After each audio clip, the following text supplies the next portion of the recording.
इस वीडियो में कक्षा 10 प्रायिकता वाले टॉपिक को लेकर के संपूर्ण व्याख्या परिभाषा और परिभाषा पर आधारित जो भी प्रयोग वगैरह है उनके बारे में बताया जाएगा। तो बात है सबसे पहले प्रायिकता की। अब प्रायिकता क्या होती है, प्रायिकता किसे कहते हैं? तो प्रायिकता के लिए क्या करना है, आपको सबसे पहले किसी भी घटना के घटित होने के अनुकूल परिणाम है और संभावित कुल परिणाम है, उनका जो अनुपात है या उनकी जो भिन्न है उसको कहते हैं प्रायिकता। तो दिए गए प्रयोग के या घटना के घटित होने, घटना ई के घटित होने के अनुकूल परिणाम बटे कुल परिणाम, ये प्रायिकता का सबसे नॉर्मल सूत्र है जो हर किसी को पता है। बात तो इससे आगे शुरू करेंगे। अब प्रायिकता क्या होती है, कितने प्रकार की होती है? तो कोई भी प्रायिकता है वो 3 प्रकार की मतलब घटनाओं पर आधारित होती है। एक होती है असंभव, मतलब जिसका घटित होना बिल्कुल निश्चित नहीं है, असंभव घटना। आपको सीधा परीक्षा के अंदर पूछा जाता है असंभव घटनाओं की प्रायिकता होती है या असंभव घटना कहलाती है, उसकी परिभाषा। असंभव घटना किसे कहोगे? वह घटना जिसका घटित होना संभव ही नहीं है, मतलब जिसका कोई चांस नहीं है। जैसे आपको पूछा जाता है कि आज सोमवार है, कल गुरुवार होगा, तो इस तरीके की, या एक पासे को फेंकने पर 7 अंक आने की प्रायिकता जो निश्चित ही नहीं है, ऐसी घटना की प्रायिकता कितनी होती है? 0। प्रायिकता उसकी होती है 0 असंभव घटना की। दूसरा होता है निश्चित घटना। निश्चित मतलब जिसका घटित होना फिक्स है, निश्चित घटना। और निश्चित घटना की प्रायिकता होती है 1 होती है। अब निश्चित घटना कौन सी है? जैसे एक पासे को फेंकने पर 7 से छोटा अंक प्राप्त होना, पासे को फेंकोगे तो 1 से लेकर 7 तक सारे अंक प्राप्त होते हैं, तो ये एक निश्चित घटना है। उसके बाद होता है समप्रायिक घटना, यानी जिनके घटित होने के संभावना है वो बराबर है। जैसे एक सिक्के को फेंका जाता है तो उस पर हेड और टेल आने की घटना है वो परस्पर समप्रायिक घटना है। एक बार परिभाषा पूछी गई परीक्षा के अंदर कि समप्रायिक घटनाएं किसे कहते हैं? समप्रायिक घटनाओं की प्रायिकता क्या होती है? तो समप्रायिक घटनाओं की प्रायिकता होती है पी, वो 0 से बड़ी होती है और 1 से छोटी होती है। तो इस प्रकार हम कह सकते हैं कि कोई भी प्रायिकता है, किसी भी घटना की प्रायिकता, उसका मान वो 0 के बराबर या उससे बड़ा और 1 से छोटा या उसके बराबर होता है। तो ये इसकी समीकरण कई बार एग्जाम के अंदर आई हुई है। किसी भी घटना के घटित होने की प्रायिकता है वो 0 के बराबर या उससे बड़ी और 1 के बराबर या उससे छोटी। निश्चित घटना में 1 होती है, समप्रायिक में 1 से छोटी, और असंभव में 0 होती है, बाकी में 0 से बड़ी। अब प्रायिकता पर आधारित उस विशेष प्रकार के सवाल के अंदर जैसे आता है, एक सबसे पहले एक कोई प्रयोग दिया गया है, जैसे सिक्के को उछालना, हेड और टेल आना, तो 2 तरीके की घटना है। और किसी भी प्रयोग की प्रारंभिक घटनाओं की प्रायिकताओं का योग होता है वो कितना होता है? 1 होता है। प्रारंभिक घटनाओं की प्रायिकताओं का योग 1 होता है। जैसे हेड की प्रायिकता और टेल की प्रायिकता, इन दोनों को जोड़ोगे तो प्राप्त कितना होगा? 1 होगा। ये कई बार परीक्षा में पूछा जाता है। और एक किसी घटना के घटित होने और नहीं होने की प्रायिकताओं का योग भी कितना होता है? 1। जैसे घटना के घटित होने को प्रायिकता पी कहते हैं और घटना के घटित नहीं होने की प्रायिकता को पी बार कहते हैं। इनका भी योगफल कितना होता है? 1। यहाँ से आपको एक सवाल पूछा जाता है, जैसे यदि पीई बराबर 0.75 है तो पीई बार का मान ज्ञात कीजिए। तब आप इसी सूत्र का प्रयोग करोगे, पीई प्लस पीई बार बराबर 1, या यहाँ से पीई बार का मान ज्ञात करोगे तो पी प्लस में इस तरफ जाते ही माइनस में 0.75 और यहाँ से घटाओगे 0.25, प्रायिकता के घटित नहीं होने की प्रायिकता। तो इस बात को ध्यान में रखना। यहाँ से 2 फॉर्मूले, एक तो प्रारंभिक घटनाओं का योग है वो भी 1 होता है। जैसे एक किसी की प्रायिकता निकाली आपने E1 की, फिर दूसरा PE2 की निकाली, ऐसे ही कोई घटना है जिसके अंदर 3 प्रकार के प्रयोग हुए हैं तो P3, इन सभी का योग कितना होगा? 1 होगा। और किसी घटना के घटित होने और नहीं होने की प्रायिकताओं का योग भी कितना होता है? 1 होता है। अब उसके बाद अगला है विशेष प्रकार के प्रयोग। अब विशेष प्रयोग के अंदर जैसे सबसे पहला प्रयोग आता है सिक्के का। अब सिक्के के भी आधारित 3 तरीके के सवाल आते हैं। पहला, एक सिक्के को उछालने पर, तो ये तो सभी को पता है, इसमें तो कोई दिक्कत नहीं। एक सिक्के को उछालने पर दो तरीके के परिणाम प्राप्त होते हैं। उछालने पर प्राप्त परिणाम, एक हेड आता है और एक टेल आता है, कुल दो परिणाम प्राप्त होते हैं। लेकिन दो सिक्के एक साथ उछालने पर या एक ही सिक्के को दो बार उछालना, जैसे एक सिक्के को दो बार, दो सिक्के एक साथ है, या एक सिक्का दो बार उछालना,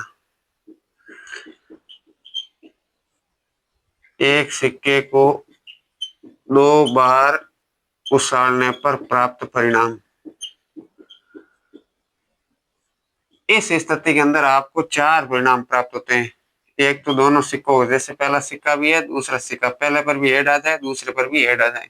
अब एक ऐसी घटना जिसमें पहले पर हेड आए और दूसरे पर टेल आए, एक ऐसी घटना जिसमें पहले पर टेल आए दूसरे पर हेड आए, या फिर दोनों के अंदर टेल आए। तो इस प्रकार से चार रिजल्ट प्राप्त होते हैं, S S, H T, T H और टी टी।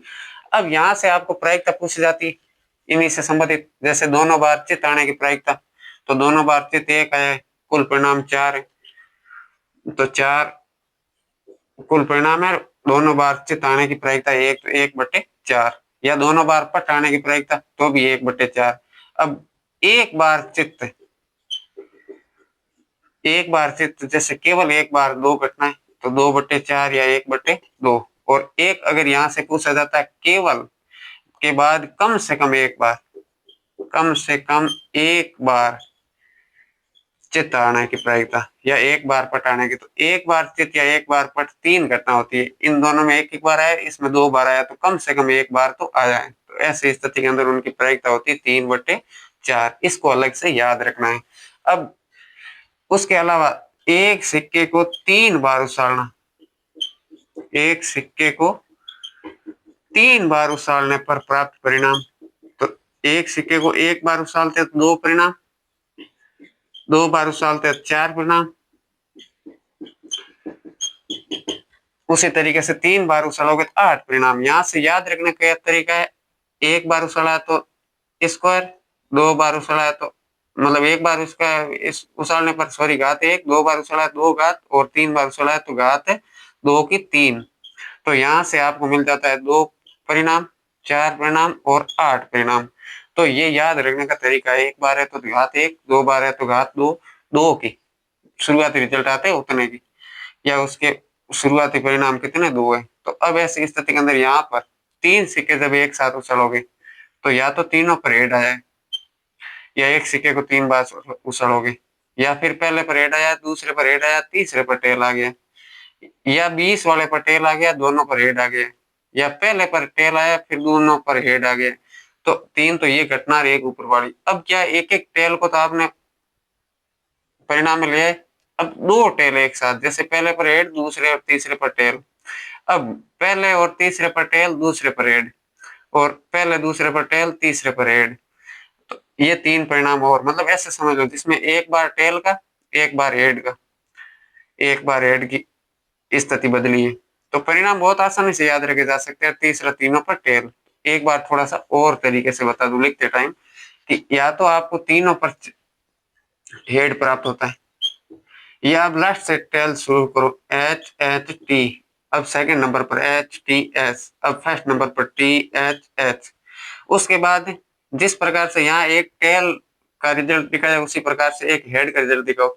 तो जैसे लास्ट पर हेड, अब सेकंड लास्ट पर हेड, अब फर्स्ट पर हेड, तो तीन परिणाम ये प्राप्त हो जाते हैं। और लास्ट वाला है तीनों पर टेल, तो इस प्रकार से टोटल कितने परिणाम प्राप्त होते हैं, आठ परिणाम। अब यहाँ से बहुत सारे सवाल बनते हैं, आपको पूछे दोनों बार चित्त आने की तो एक बटे आठ, दोनों बार पट आने की तो एक बटे आठ, केवल दो बार चित्त, केवल दो बार चित्त तीन घटना, या केवल दो बार पट भी तीन घटना, तो तीन बटे आठ, तीन बटे आठ।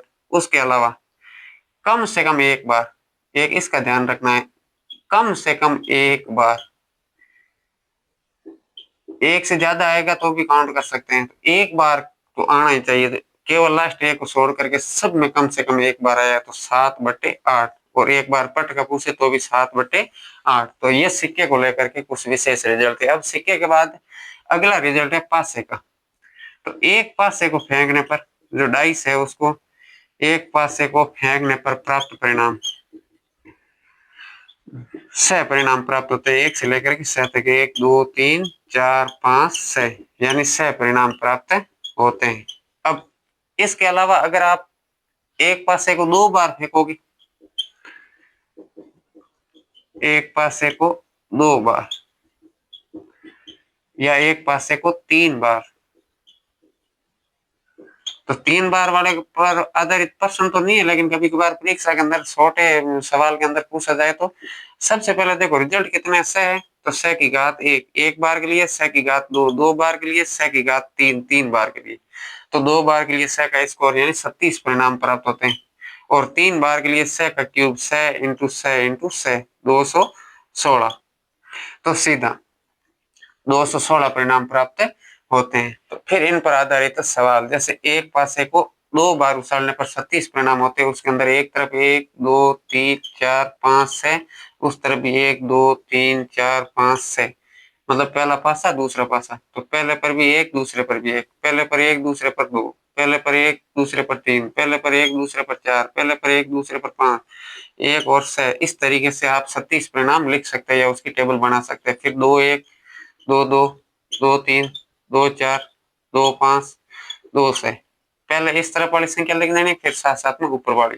जैसे 4 वाला भरोगे, पहले पर 4 दूसरे पर 1, या 4 और 2, या 4 और 3, मतलब ऐसे याद रख लो। 11 से 16 तक, 21 से 26 तक, 31 से 37 तक, 41 से 46 तक, 51 से 56 तक, और फिर 61 से 67 तक।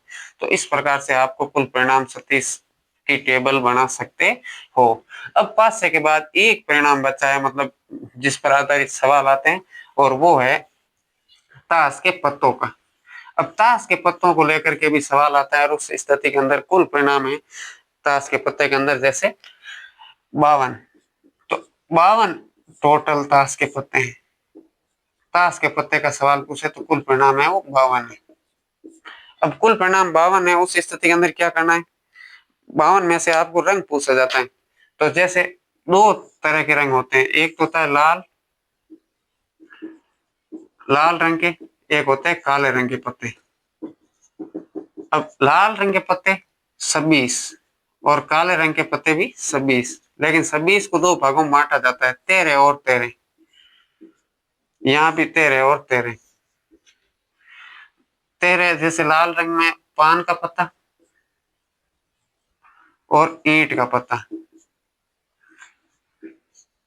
इनके भी 13 पत्ते होते हैं, और इनके भी 13 पत्ते होते हैं। और काले रंग में भी एक तो हुकुम, मतलब जिसको हम काली का पत्ता बोलते हैं, जिसको हम सामान्य भाषा में लाल का पत्ता बोलते हैं, वो पान का पत्ता। अब हुकुम के भी 13 पत्ते, मतलब जिसको हम अपनी भाषा में काली बोलते हैं। और चिड़ी का क्लब्स या चिड़ी का पत्ता, यहाँ पर भी 13 पत्ते होते हैं, जिसमें इस तरीके का सिंबल आता है उसके ऊपर। अब जैसे देखिए कुल परिणाम 52, लाल रंग के पूछे जाते हैं 26 और काले रंग के पूछे जाते हैं तो 26। जैसे आपको पूछा जाता है ताश के पत्ते को 80 प्रकार से मतलब फेंट करके उसके बाद लाल रंग का पत्ता प्राप्त करने की प्रायिकता, तो लाल रंग के 26 पत्ते हैं, 26/52 यानी प्रायिकता हो जाएगी 1/2। इसी तरीके से काले रंग की भी 1/2। अब पूछा जाता है पान का पत्ता प्राप्त करने के, तो पान के पत्ते 52 में से 13 है, तो 13/52 यानी 1/4, या ईंट का भी 1/4, हुकुम का भी 1/4, चिड़ी का भी 1/4। अब एक चीज इसके अंदर और इम्पोर्टेंट बची है, वो इम्पोर्टेंट बची है तस्वीर वाला पत्ता, फेस कार्ड। फेस कार्ड जिसके ऊपर तस्वीर बनी होती है। तो फेस कार्ड हर बाजी के अंदर 3 होते हैं, एक तो होता है बादशाह मतलब किंग, एक बेगम क्वीन, और एक होता है गुलाम। अब बादशाह एक बाजी के अंदर एक है, जैसे पान के पत्ते में एक है, एक ईंट के पत्ते में एक, हुकुम के पत्ते एक, चिड़ी में, तो टोटल बादशाह है 4, जिसमें 2 लाल रंग के 2 काले रंग के। अलग से रंग का पूछा जाता है, जैसे एक सवाल आता है लाल रंग का बादशाह प्राप्त करने की प्रायिकता, लाल रंग का बादशाह प्राप्त करने की प्रायिकता, तो लाल रंग के बादशाह कितने, 2, 52 पत्ते में से, तो 1/26 इस तरीके से। और काले रंग का बादशाह पूछा जाता है तो 2/26। अब बेगम भी 4 है, और गुलाम भी 4 है। कुल मिलाकर के तस्वीर वाले पत्ते हैं वो 12 है, यानी 4 इंटू 3, हर बाजी में 4 और सॉरी हर बाजी में 3 और 4 बाजी, इसको ध्यान में रखना है। अब जैसे आपको पूछा जाता है कि मतलब लाल रंग का बादशाह या लाल रंग का तस्वीर वाला पत्ता, तो तस्वीर कार्ड पूछा जाता है, तो जैसे 26 में से 6 तस्वीर कार्ड है और इधर भी 26 में से 6 तस्वीर कार्ड है। अब आपको पूछा जाता है कि लाल रंग का तस्वीर वाला पत्ता प्राप्त करने की प्रायिकता, लाल रंग का तस्वीर कार्ड प्राप्त करने की प्रायिकता, तो लाल टोटल 52 पत्ते में से 26 लाल रंग है, लेकिन 26 में 3 पान के 3 ईंट की कुल 6 है वो तस्वीर फेस कार्ड है, और काले में भी 6, तो प्रायिकता क्या हो जाएगी 6/52, या फिर 2 से डिवाइड कर लो 3/13, सॉरी 26,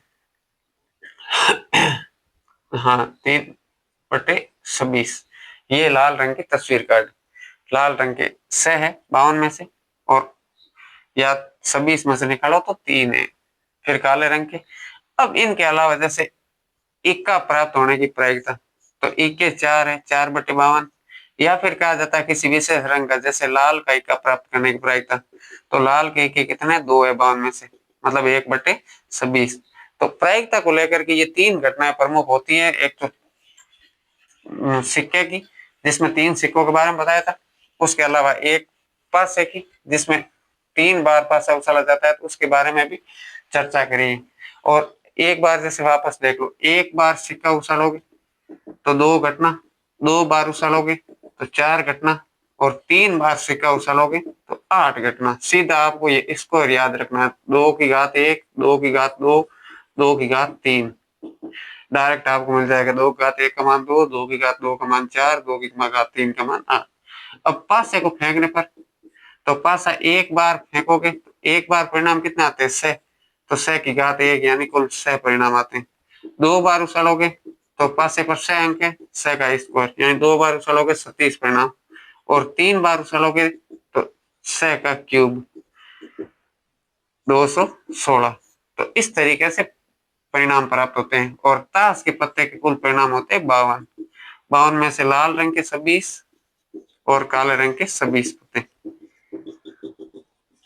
अब लाल रंग के 26 में भी अलग अलग बांटा जाए तो 2 तरीके की बाजी होती है, पान की और ईंट की, जिसके 13-13 पत्ते हैं, और काले में भी 2 13-13। अब फेस कार्ड टोटल होते हैं 12, 4 बाजी में हर बाजी में 3, इसको याद रखना है, जिसमें से 6 लाल रंग के होते हैं और 6 ही काले रंग के होते हैं। तो काले रंग का फेस कार्ड पूछा जाए, लाल रंग का फेस कार्ड पूछा जाए तो सीधे ये। अब बादशाह बेगम और गुलाम पूछा जाए तो बादशाह टोटल 4 होते हैं, 2 लाल रंग के 2 काले रंग के। बेगम है वो भी 4 होती, 2 + 2, 2 लाल 2 काले के। और गुलाम वो भी 4 होते हैं, 2 + 2। तो काले रंग का गुलाम पूछा जाता है 2/52, लाल रंग की बेगम पूछी जाती है 2/52, इस तरीके से। तो इस तरीके से हमने इस पाठ का विस्तृत वर्णन किया है। फिर मिलते हैं अगले वीडियो में, तब तक के लिए धन्यवाद।